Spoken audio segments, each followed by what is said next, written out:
Everybody, it's Jeremy. Welcome back to Lucid's 2022 Tournament Game 4, where we are playing Nazca. It's turn 106. We're ready.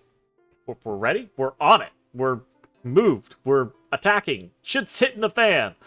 Let's go. We've got a lot of shit going on this turn. Probably going to be a long one. I'm going to try to not be super long-winded about things. We're just going to jump in and go, because there's a lot to cover. So, right off the bat, we have all of the various remotes and everything like that. We do get attacked by a disease demon. So, got a disease demon coming in against an Inca, right? Against our Inca that was in Old Man Mountains, actually. So, Sun Guard goes up. Demon comes... Did he not make it off the ground? He didn't make it off the ground? Really? Oh god, did they just insta-gib him? They landed and killed him before he landed. Wow. Sun Guard are not fucking playing. Okay. We are going to go through all of these movements like we normally would not do, because we can see... There, we got domes, right? Speaking of which, dome. Fire Blast, survived, not injured at all. Spell was destroyed. So we bounced on Satala.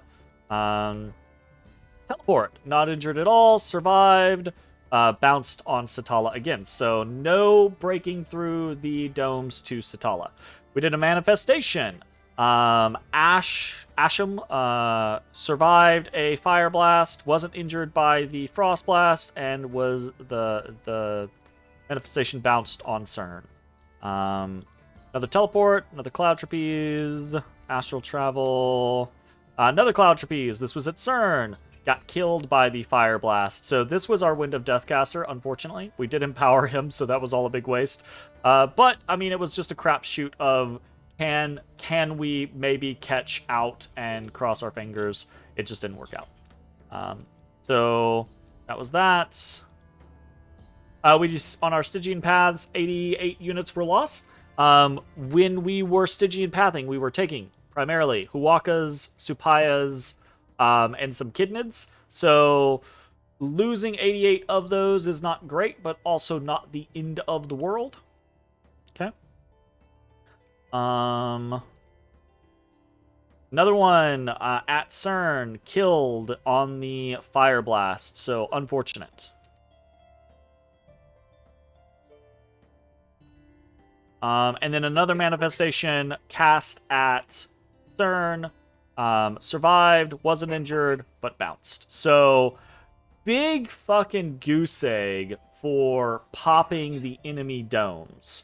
So, remotes this turn, kind of reportable. This is a weird way to report it, but it is what it is. Disease Demon, we had 1 win and 0 losses.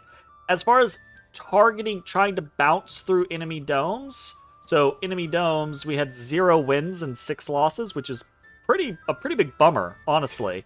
I really did expect to pop something, but we did not.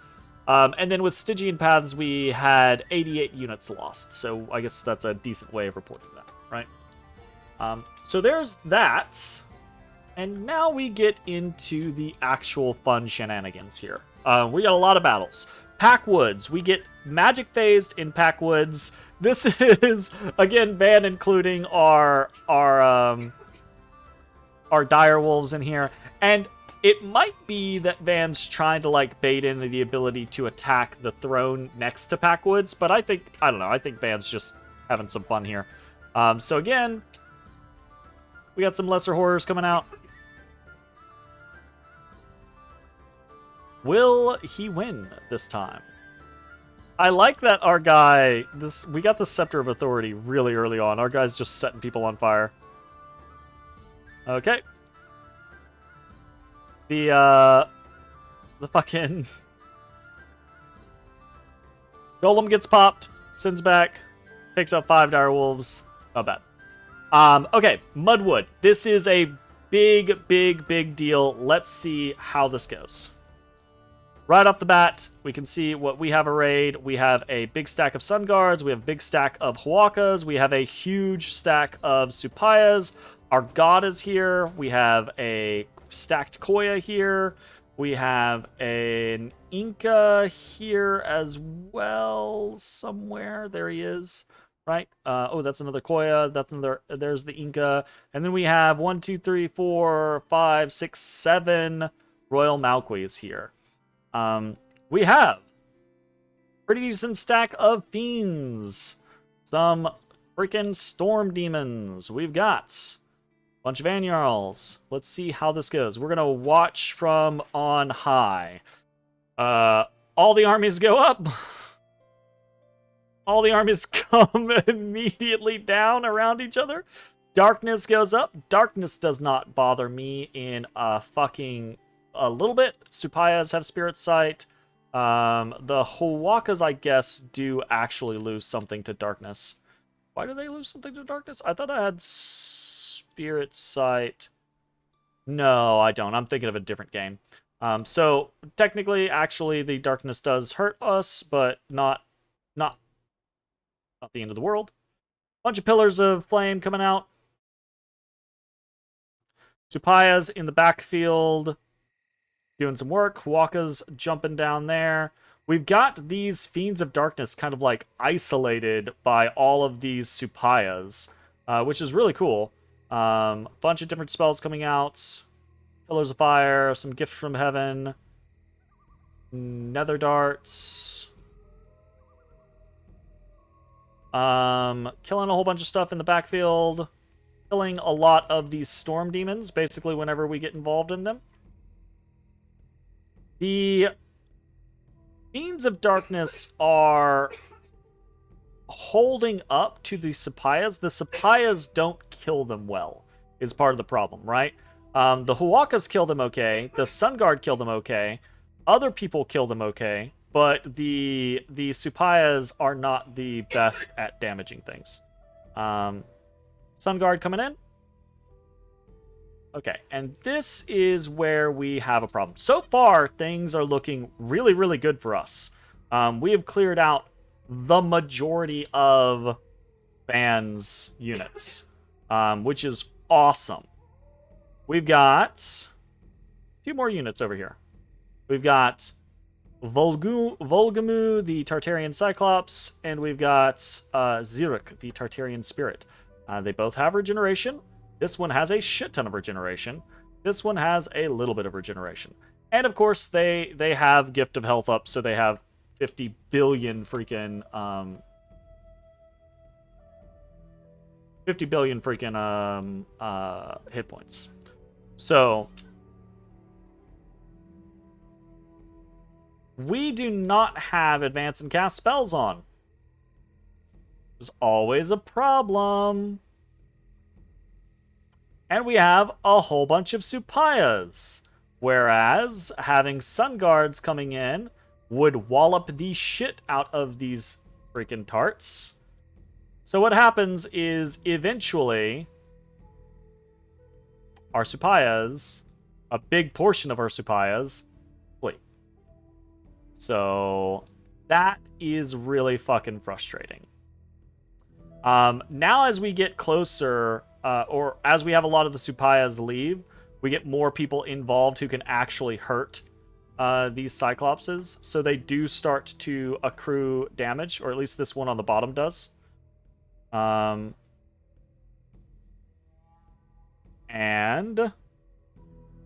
Jesus.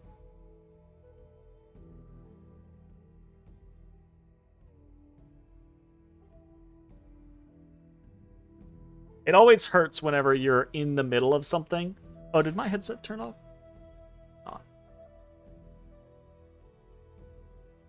Weird.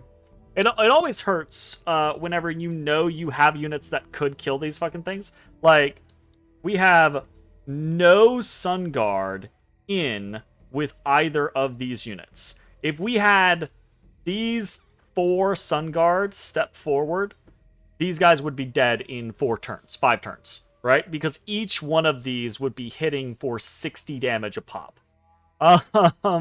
Which absolutely would fucking matter. Would cut right through that fucking regeneration. And unfortunately, that is just not the case. So I do wish that there was better, like a better set in the AI. We just lost our Wakas, it looks like. Hey, we just got one. Okay. So that was a win. But we lost not that much, actually. We deleted 167 units from Vanheim. Killed a bunch of Fiends of Darkness, a bunch of Swarm Demons, 5 Vanrals, a Vanadrot, Vampire Lord, 2 Tarts, Shaman, 2 Liches, and an Enchantress. We lost no mages for that, which is really, really solid. However, it shows that we only lost 71 units here. That's not true. Not in the slightest. Because 334 units dispersed, and none of them made it back to friendly territory, because there is no friendly territory. Because we had this battle dead to rights. But of course, again, it comes down to a scenario of morale, and even in this situation,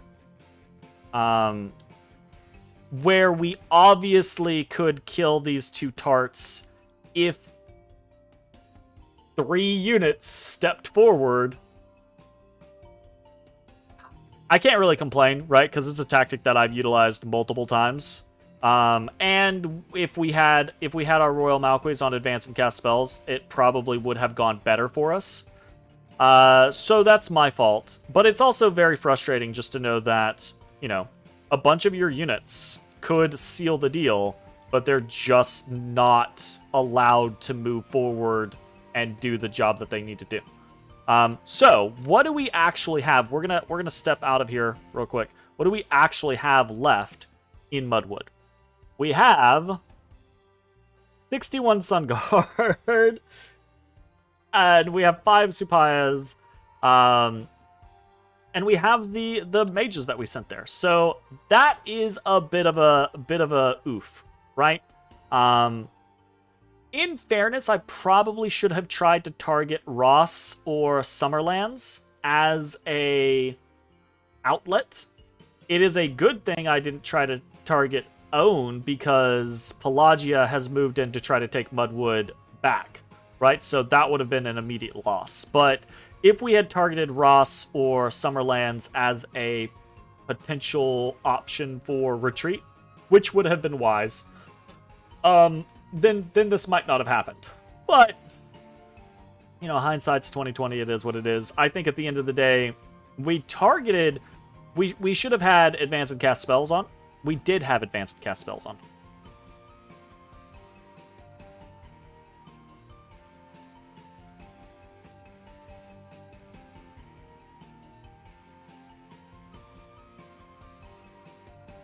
Did we have advance and cast spells on?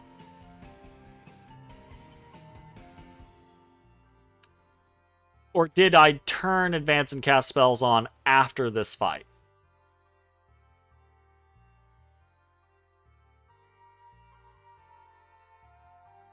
Do these guys regress? I will say, in fairness, they're fatigued out the vast majority of the time. They basically fatigue and then immediately unfatigue, or unfatigue and immediately fatigue.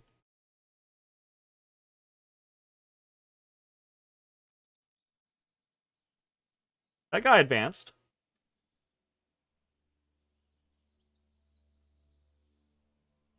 Maybe he was the only one on advance.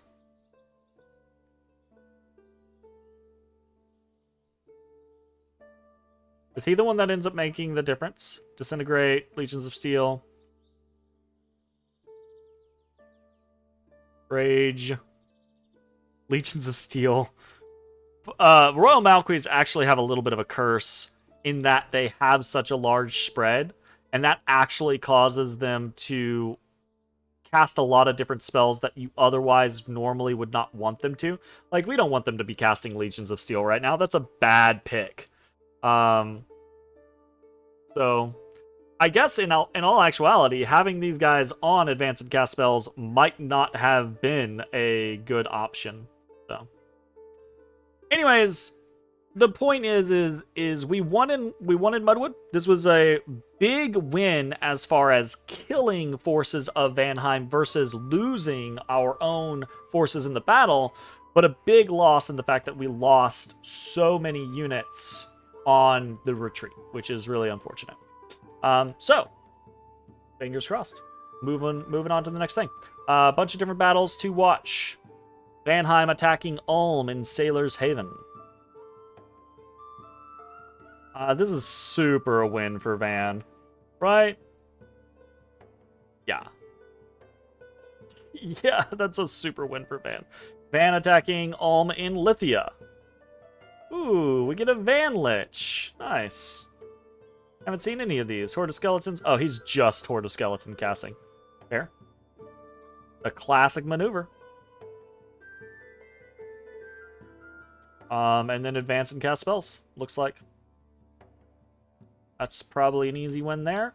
We get attacked in Mudwood as Van moves a force into ours. Another fucking Tartarian. Well, you know what? There's only Sun Guard this time, so she's gonna get deleted. And this is what makes that last fight so frustrating.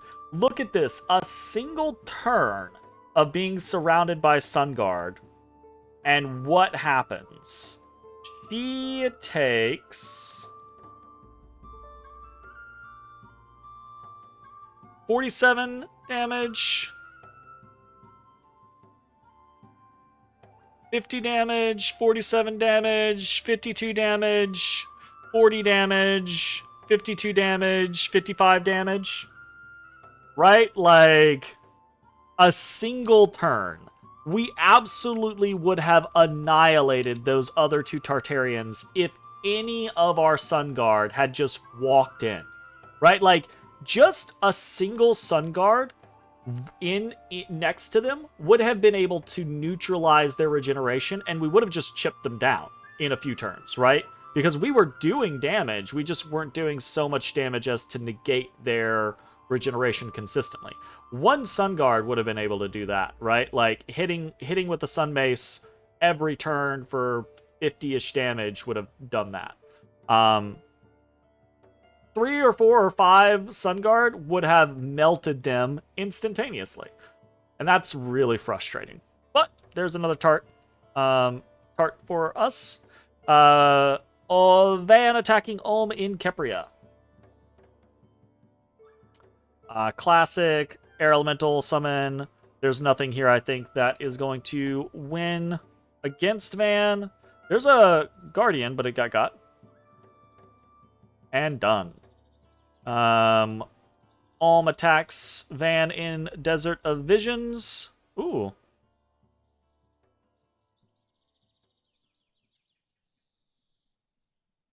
This is actually probably a win for Ulm, which means a loss for us.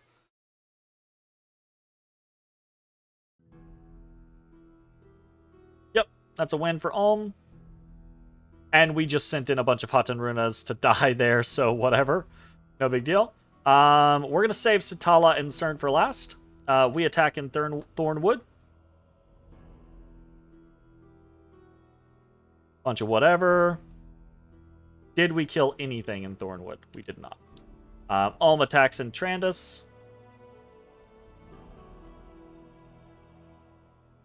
Ooh, Pillar of Fire is always fun to see. Banyarall comes down in the back.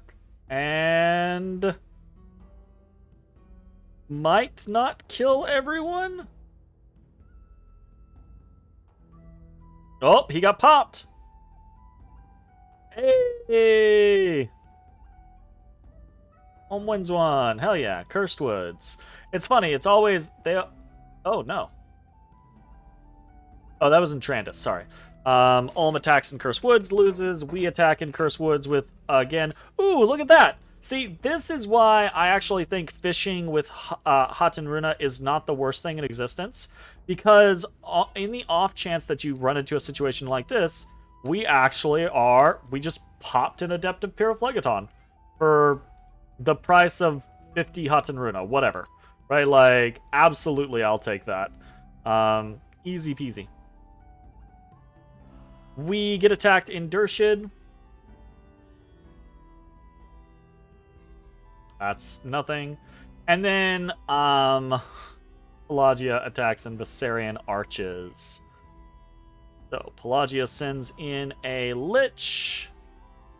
Not sure what he's doing. Mist form. He gets Pillar Fired. He does nothing. Okay. Alright, all that's left, CERN and Satala. We're going to do Satala first because that is the one that we don't think we are going to win. We don't think we're going to... Sorry, not win. We don't think we're going to pop is the issue.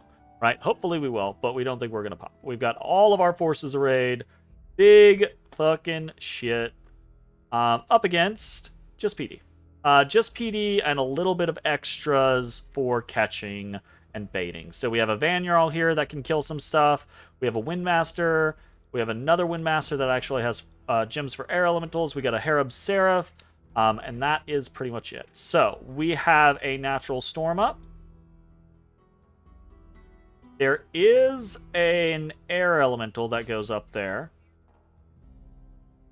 Air elemental comes down and gets poked a bunch by a bunch of Supayas. And it's then basically dead. Fog Warriors goes up. Some Huakas go up. Our own air elementals go up. And we annihilate everything there. The Tala. We lose a single air elemental. We kill a Harab Seraph, a Vanyarl, 2 Windmasters, 20 Corpse Constructs, and the Province Defense there. Okay. Cool. Awesome. Use gems, but whatever. And then in CERN, we have the significantly bigger force. So much undead. A lot of Supayas, a lot of Sun Guard, a lot of Huakas, a lot of miscellaneous stuff, and even less here. Again, a Windmaster with some air elementals, a Vanyarl in the back that has a Doomglaive, which is fun. But that is it. And this kind of annoys me, but that is enough to trigger gem usage. I wish that we had more controls over gem usage. I wish that there were more AI controls over gem usage, and I wish that there were more finite player controls over gem usage. I wish I could script an army and say, do not use gems. I do not care what happens. Die clutching those gems in your fist. Do not use them. Right? Like, there should be a checkbox where I could just be like, do not use gems under any fucking circumstances. I hope you die instead. And if they do die, that's my fault. That is on me for selecting that, right? Alternatively, I wish that the AI had a better way to gauge threats, because this is not a threat to this. So it should not have used gems. And I understand people I don't come at me in the comments. I get it. I know what triggers gem usage. I can go to the wiki and be like, this, and this will trigger gem usage. I get it. I understand what it does, and I get why it is that way. But I think we can all agree that it is that way because it is a limitation of the game, not because it is a good feature of the game, right? I don't think anyone looks at the gem baiting scenario in Dominions 5 and says, yes, things are working the way that I absolutely would want them to work in a perfect game. No, not in any way, shape, or impressions. The developers have created a system as best they can within the system of the game that they designed to try to manage a issue with the game mechanics. in the concept of gym baiting, right? Like, because you don't want to have gems on your army and then them not use the gems when they could actively kill something, and you don't want them to, you know, use the gems on anything that they run into. So here are the specifications of what will trigger gem usage.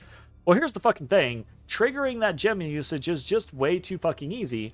But part of the problem is you can create things in Dominions that will obliterate an entire army of 2,000 if you don't trigger gem usage. So it's a really mixed bag, and I get that. Absolutely. I 100% understand that. But what I'm saying is that in a perfect world, not even a perfect world, in Dominion 6, right? We should have more finite controls over what we use our gems on, and the AI should be designed to better understand what a real threat is, i.e., if you have 20 units on the field, none of them have a protection higher than 20, or none of them have a protection higher than 30, right? None of them have, their combined paths are a tenth of your combined paths, right? Like, there should be ways for the AI to better gauge what is an actual threat. The gem baiting mechanics right now are so incredibly simple that it's very, very easy for very skilled players to be like, yeah, I can gem bait anything. Boom, that's gem baited. Boom, that's gem baited. Boom, that's gem baited. And the Van, good player. The Van player is a good player. They're literally just popping in their provinces what is required to gem bait someone. And they're more than happy to lose that on a gem bait because I just lost probably 30 gems or something like that. Which is fine. We tried to account for that, so hopefully everything's going to be okay. But I think it is a weakness of the game. Anyways, moving on. We win in CERN. We win in Satala. We win in Mudwood twice, though that one is more questionable. So, cool. Great. That's actually really fantastic. That leads us into a better scenario. Let's look at the turn and figure out what's going on. So, before that, right, battles for the turn. We have versus Van 5 wins and 3 losses, and then versus Ulm we actually have 0 wins and 1 loss because we had a little bump. It be what it be. 28 minutes into this freaking episode. Ay. Look, I knew last time it was going to be like all battles, and next time it's probably going to be all battles as well. We've got some quick events. Mudwood, we have another rebirth event. Dutrandine, there's been a shipwreck at the coast, and we got some cargo from the broken vessel. So we got some gold and a lore master. And then in Dryfield, brigands have taken up residence in a ruin, so we got some unrest. So events for the turn, 1 negative and 2 positive. Dryfield unrest plus 28. Mudwood's population plus 270 and income plus 1. Gold plus 255, and we got a lore master. Cool. Let's actually check that lore master real quick. Lore master, water, earth, and blood. Kind of whatever. Would have been nice to get this earlier on in the game. The free blood would have been cool, but not a big deal. So, that is that. Let me jot that down real fast. And before we do anything else, we are going to look. We're going to see. Mudwood was already breached. We knew that. CERN, breached. Awesome. We were 999% sure that was going to happen. Tala, not breached. Walls are severely damaged, but they are not breached. Very fucking close. Fuck. That's an issue. Because that means that Vanheim has less pressure on dealing with the new number of threats that we have established, meaning that they can instead focus on, because we gotta win 2 out of 3, right? And if Van doesn't have to focus on one of them right now, he can focus on one, guarantee that he wins that one, lose the other, and that's fine, and then the next turn try to guarantee that he wins Satala. So that is an issue. I don't know that that's what's going to happen, right? But we'll see. Got a couple of Malquis dead as well. Hiya! Significantly less red arrows this time around. But there is still actually a fair amount of movement. We are moving more undead in to shore up Obelshin's defensives.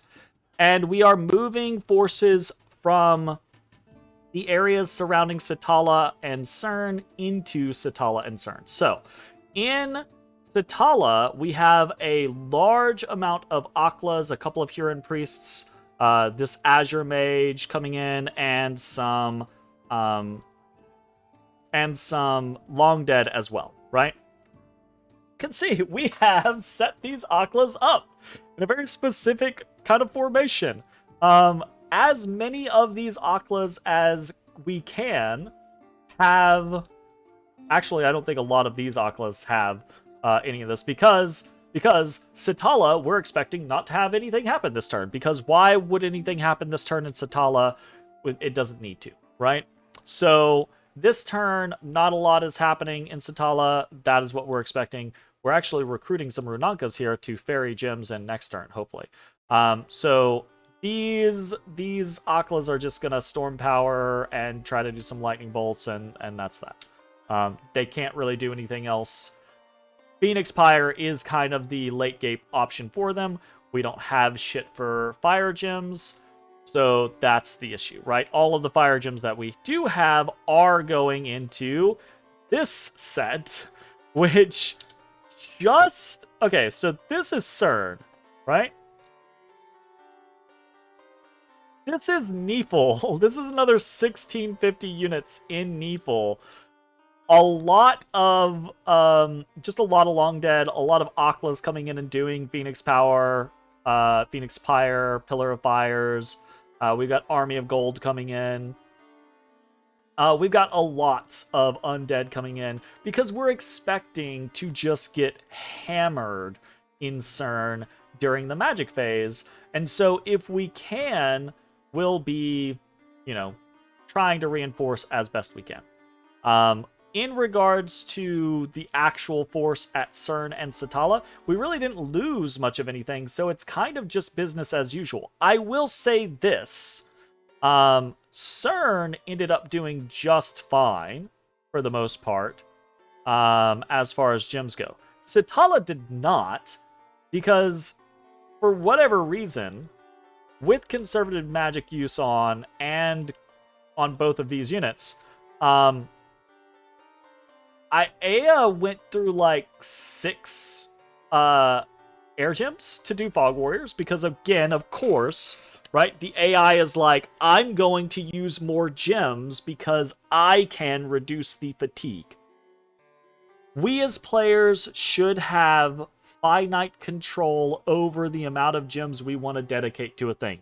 We should be able to come in here, click the spell, or the thing that we're going to do, in this case a spell, right? And right here next to this, we should be able to do max gems, right? So we should be able to be 4 is the maximum number of gems I want the AI to use, right? We should be able to do some sort of finite control like that, to where we don't have the AI making stupid-ass fucking decisions for us. So in this fucking case, does not have enough gems to do Fog Warriors. We are flying in more, but I don't know if it's going to matter. We'll see. It'd be what it be. CERN, Satala, gonna be a big fight. Gonna be a big fight. Maybe not be a big fight. Either there's going to be big fights at CERN and Satala next turn, or Vanheim is going to nuke them from CERN and Satala next turn.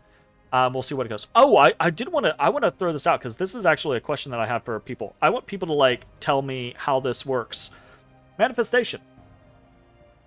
Hit by a powerful blast shortly after casting the spell, but survived. Hit by a powerful frost blast shortly after the spell, was not injured at all. Manifestation. Survived. Was not injured at all. Both of them are gone. Both of them are gone. What? Huh? Excuse me?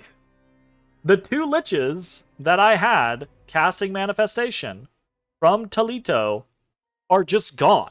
And they didn't die to the dome spells. So I have no clue what the fuck happened to them at all. Unless there's not a dome that, you know what? Let's go check real quick. There's not a dome that does anything else. There's not a dome that like bounces you or you know, claws of Coquitus you or anything like that. Fuck if I know. This game does have a lot of weird edge case scenarios, but not like that I'm aware of. Dome!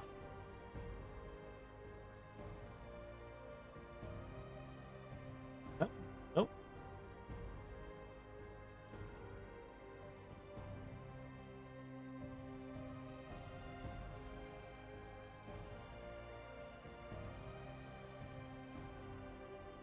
There's not a dome that gets... The Frost Dome and the Fire Dome are the domes that do damage, right? And in the message, both of these units survived. Hit by a powerful fire blast shortly after casting the spell, but survived. So either this is incorrect, right? Like, this is giving us a incorrect reading, or there's some weird other bullshit going on. No idea. This is inconsequential, by the way, right? Like, these two liches casting manifestations from over in Toledo weren't even going to be able to get involved, so it really doesn't matter. But I'm just like, what the fuck? What's going on here? Right? So, Satala, CERN, we're reinforcing both. We're expecting to get hit in both, probably with bombardments, maybe with armies. We failed to crack Satala, so that's going to be a really bad scenario because that means Van can afford to ignore Satala this turn. Big oof. Really, really, really unfortunate. So, Mud Woods is the last remaining kind of like out there situation. So, we are storming Mud Woods. We're storming CERN as well, obviously, right? But we'll see how that all goes. But we're storming Mud Woods, but we're also reinforcing Mud Woods with both Thula, which we knew that was going to happen. She's cloud trapezing in. And we're sending in Death Jest with Stygian Paths and a bunch more Supayas and some more Sun Guards, right? So 15 Sun Guard is the most that he can bring, unfortunately. We don't really have anyone else to be able to bring in these remaining Sun Guards and Huacas and things like that. So that it just what it is. It's unfortunate. Death Just is Stygian Pathing to Mudwood. Thula is cloud trapezing into Mudwood. Now that does mean that they might potentially be there if... Because again, it just depends. If Van decides to orbital bombardment Mudwood, then that means that it's a crapshoot, right? Because you can cast Flame from the Skies 3 times, and it goes off at differing points during the magic phase. He could cast Flames from the Sky 30 times, and we could dodge all of them if we just got lucky and our Stygian Paths occurred after the last Flames from the Sky. So this is just a crapshoot of whether these units are going to get hit by a bombardment if Van chooses to bombard, right? Otherwise, they should be there to help defend the mages that we currently have there. And that's about it. That's all we can really do. We've got this queen coming in. We've got this fucking guy Stygian pathing in. I don't know what else. Oh, let's just go down. We might spark some. No, I'm looking at it right now. We're definitely not sparking anything. But you know, be what it be. Yeah, this guy's teleporting. This guy's teleporting to Mudwood as well.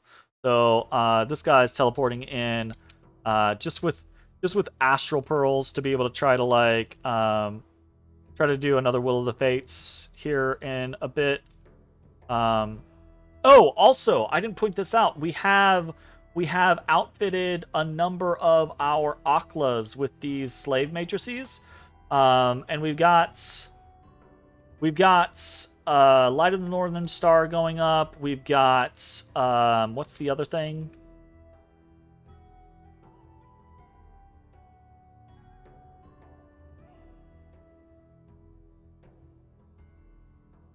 Power of the Spheres. We got Power of the Spheres going up. We've got Light of the Northern Star going up. Not Power of the Spheres. Yeah, sorry. I do think we have Power of the Spheres, but not in this particular instance, right? So, Light of the Northern Star going up. We've got, I think we've got 12. No, I think we've got 20 communion slaves overall. This is obviously, this is going to be a super slow Master and Slave. This is not a turn 1 Master and Slave. So probably doesn't matter, but we do have some pin gear on the person, right? We've got 3 pin on there. So if this goes off, it could be a thing. If it doesn't, it doesn't. It is what it is. So yeah. Let's talk actual mechanics. Recruitment for the turn. We have 1 Lizard Shaman, 1 Royal Malquis, 1 Hydromancer, 4 Runankas, and 4 Sun Guard. So this is just kind of like, we can't really do anything with the money anyway, so we might as well recruit what we can. Maybe we'll throw another Royal Malquis at something next turn. The 4 Runankas are actually probably the more important things that we're getting this turn, and that's because we're getting them in Neefel and Amul to ferry additional gems, potentially. Because we're bankrupting ourselves on gems every single turn, just sending things in, right? The last two turns of we've gone from having a few gems to having no gems at all, right? Every single Akla that we can. We even alchemized a fair amount for getting fire gems because we just ran out of other things to use our gems for. So we were like, fuck it, let's turn the gems that we're not going to use into fire gems because our fire gems could turn our Aklas into Pillar of Fire's casters and actually make them dangerous. So we'll see how that goes. I don't know that any of them are even going to survive, but we'll see. Nazca recruits for the turn. We have 2 Malquis Mummies. We have 36 Haten Runa. We have 397 Long Dead, and we have 5 recalled Supayas. Because, yeah, we've got units in places that just can't reach the main battlefields. Basically, this eastern seaboard just could not reach in the 3 turns that we knew we were going to have. Most of them couldn't make it to CERN and Satala in order to do anything. I guess technically, if we had mobilized everything in these locations, they would be about this midway point. So maybe they would be moving into Neefel this turn, Neefel and Amul this turn, so they could be the next wave. But I think they're very much the scenario of if this doesn't work, if this first and second wave don't work, I don't think a third wave is going to work. I think Van will have us dead to rights if we needed a third wave. And let's be honest, what's in the third wave is not much, right? Like, we have emptied out a lot of our locations. It looks like there's a whole lot there, but the vast majority is just long dead. So it is what it is. Still some special recruits. 1 Direwolf, 1 Dustwalker. Might as well keep them going until the end of the game. Banna's being very nice and including the Direwolves in the fighting.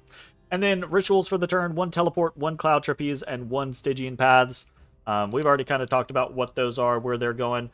That's really it. That's the turn. We won in Mudwoods, but it was kind of a disheartening victory, unfortunately. I do think we still have an opportunity there to actually take the province. It depends on luck. It depends on what Van has the ability to send in the area, right? So we're gonna have to see there. CERN, we've got a lot coming in. There's a lot there. Satala not breaking the fort this turn was a little heartbreaking, but we kind of thought that was going to happen. I realized, basically prepping for last turn, that we had fucked up. We should have sent more. We should have sent more Great Eagles, probably up to Satala, along with probably any fucking amount of Condors that we had, right? So these 72 Condors should have been up in Satala. The Great Eagles that we have down here should have been in Satala, right? So, and that's just because we had way more ability to reinforce Neefel with Long Dead and with other units than we did Amul and Satala, right? So that was just a misplay. We should have sent more flyers with siege strength up there. Is what it is. But that's gonna swing things a lot, right? So if we are lucky, we will win both of these, right? And if we win both of these, we win the game, honestly. As long as we get any fucking as long as we get any of these fucking H3s in, or our god in. We have several H3s over here, several H3s in Mudwood. If any of those, if we win and we make it in, then we win the game. That's very, very, very unlikely, I think. I think Van will handily defeat us. I think if we had broken Satala, it might have forced Van's hand to be a little more questionable on whether he could win all three. But I think regardless, he can guarantee that he wins two fairly well. And I think he's going to do that just based off of the math, right? Like the math of how much gem income does he have per turn versus how much we have, right? So assuming that he's triple our size, right? So assuming he has triple our gem income or close, right? He should absolutely be able to afford 6 Flames from the Sky and 2 Murdering Winters. He can target Mudwood because Mudwood isn't defended. If he's prepped correctly, he can target CERN and Satala by having the units to cast those things there. Satala makes perfect sense because that's the Throne of Fire. That's where he's getting his Adepts of Pyrrhophlagaton. And, I mean, CERN's really close. So I assume that he has all of the tools that he needs to do the things that he's gonna need to do. And really, the things that he needs to do is not give us a fair fight. Because if he does just engage us with armies, there's the possibility that we get lucky and we win. I don't think Van's going to make that mistake. Van has been a very good player throughout this entire game. There's no reason for them to trip at the finish line. So I'm expecting orbital bombardments in Satala, CERN, and in Mudwoods. And for sizable hosts from Vanheim to come in at us next turn, and for us to have token forces remaining. So we'll see how that goes. Anyways, that's gonna be it for the turn. Thanks for watching. Really excited to see how this all turns out. It's been a very fun game. I'm looking forward to the end of it though, and looking forward to seeing how the tournament concludes. We'll see you next time. Bye-bye, everybody. Hey everybody, thanks for watching. If you enjoyed the video, consider leaving a like, commenting, or subscribing. It really helps me out. If you'd like to see me live, head over to my Twitch at twitch.tv/thedistanthorizon.